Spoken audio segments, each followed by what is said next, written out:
मदरसा चलाने के नाम पे ये करंट अकाउंट खोला और बाद में फिर ये इस तरह के डिजिटल अरेस्ट के फ्रॉड के पैसे इसमें ट्रांजैक्शन होना शुरू हो गए। मदरसे के खाते में जा रही थी डिजिटल अरेस्ट की ठगी की राशि। 2 आरोपी पकड़ने में क्राइम ब्रांच को मिली सफलता। वृद्ध महिला से 65 लाख रुपए ठगने वाली गैंग के 2 आरोपी गिरफ्तार।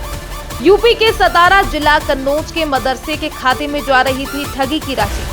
फलाद आरेन मदरसा समिति के नाम से है करंट अकाउंट। 50% राशि के लालच में किराए पर दिया था खाता। 50% राशि ठग तुरंत अपने खाते में कर लेते थे ट्रांसफर। खाता संचालक मदरसा के प्रबंधक अली अहमद खान और असद अहमद खान को किया गिरफ्तार। डीसीपी क्राइम राजेश त्रिपाठी ने दी जानकारी।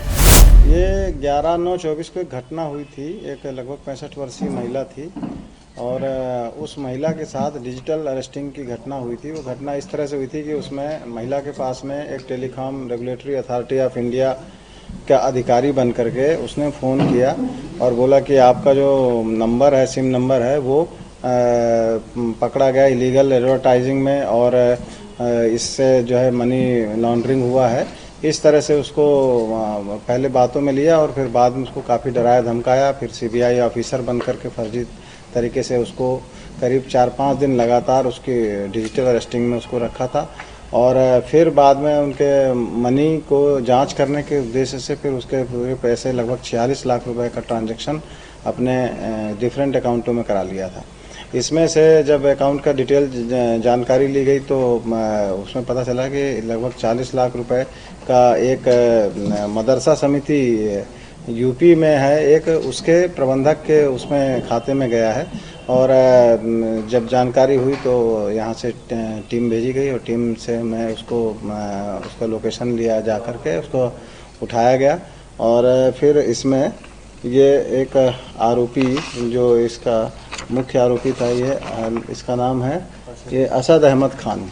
असद अहमद खान को गिरफ्तार किया गया और इससे जब विस्तृत पूछताछ की गई तो मालूम पड़ा कि इसका करंट अकाउंट इसने कुछ दिन पहले ही खुलवाया था और ये करंट अकाउंट इसी इंटेंशन के साथ खुलवाया था कि इसमें जो है इसको किसी ने संपर्क किया था कि हम इसमें तो अकाउंट खोलने की कुछ इसको राशि दी गई थी और कुछ इसको झांसा दिया गया था कि हम इसके जो भी अकाउंट खुला है उसमें जो भी पैसा आएगा उसका हम कुछ परसेंटेज इनको देंगे। और इस तरह से ये उनके लालच में आकर के इसने ये अकाउंट खोला और फिर इससे अन्य जो भी रजिस्टर अन्य भी जो फ्रॉड के मामले थे उसमें लगभग 1.5 करोड़ का इसका पूरा ट्रांजैक्शन हुआ है। उसकी जांच करने के बाद फिर इसको अरेस्ट किया गया है। और साथ में चूँकि इसके अकाउंट खोलने में, मदरसा समिति के अकाउंट खोलने में इसके पिताजी का भी इसके दस्तावेज इसमें पाए गए थे और इसमें जो एटीएम वगैरह था वो उसके पिताजी के पास पाए गए, तो उसके पिता को भी इसमें, अली अहमद खान को भी इसमें अरेस्ट किया गया। इसका जो 46 लाख रुपए का जो डिजिटल अरेस्ट हुआ था, इसमें 40 लाख रुपए इसके अकाउंट में गए हुए थे। ब्लैकमेल करने वाला ये था सर? इसमें ब्लैकमेल की पार्टी इसमें दूसरी है। ये इसमें मुख्यतः डिजिटल अरेस्ट में 3 तरह की पार्टी काम करती है।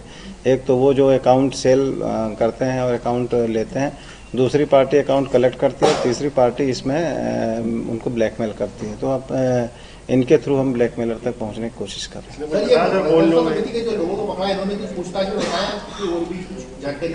अब इसमें इनके खातों में बहुत सारा ट्रांजैक्शन हुआ है। लगभग मैंने बताया आपको कि 1.5 करोड़ का ट्रांजैक्शन हुआ है। तो अब इनसे अभी इसका PR लिया गया है और इनके हर खातों में जो भी ट्रांजैक्शन हुआ है उसकी विस्तृत पूछताछ की जाएगी। कितने खाते मिले सर इसके?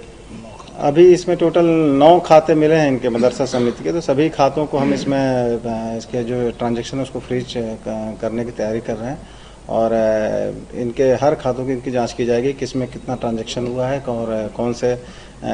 और कौन से फ्रॉड के पैसे इसमें आए हैं वो देखा जा रहा है। प्रोफाइल ये मदरसा समिति मदरसा चलाते थे, 3-4 मदरसा चलाते थे और मदरसा चलाने के नाम पे ये करंट अकाउंट खोला और बाद में फिर ये इस तरह के डिजिटल अरेस्ट के फ्रॉड के पैसे इसमें ट्रांजैक्शन होना शुरू हो गए। जिस दिन ये फ्रॉड हुआ है उसके लगभग 15-20 दिन पहले ये करंट अकाउंट खोला गया। इससे ये समझ में आ रहा है कि ये मदरसा के पर्पज़ से कम और ये फ्रॉड के पर्पज़ से ज़्यादा खोला गया। हाँ, इसमें हम ये अभी इनका चूँकि पुलिस रिमांड लिया है और पुलिस रिमांड लेकर अब इनके हर पहलू की जाँच की जाएगी। यदि उसमें और कोई कभी इन्वॉल्वमेंट मदरसा में किसी का इन्वॉल्वमेंट मिलता है तो उनकी भी गिरफ्तारी। ये इन्वेस्टिगेशन ये अभी हम इन्वेस्टिगेशन में है, अभी इसे चूंकि पीआर लिए, पीआर पर मुलजिम है, तो उससे बातचीत करके ये सब चीज़ें क्लियर करें। इसमें हम लोगों ने टेक्निकल सर्विलेंस किया और इसकी डीपली जानकारी ली कि जो किससे बात किया है, पीड़िता से जो बातचीत हुई है और जो ट्रांजैक्शन पीड़िता ने किए हैं, तो उसके बैंक अकाउंट के खातों की डिटेल जानकारी लेने के बाद फिर हम आरोपी तक पहुँचे।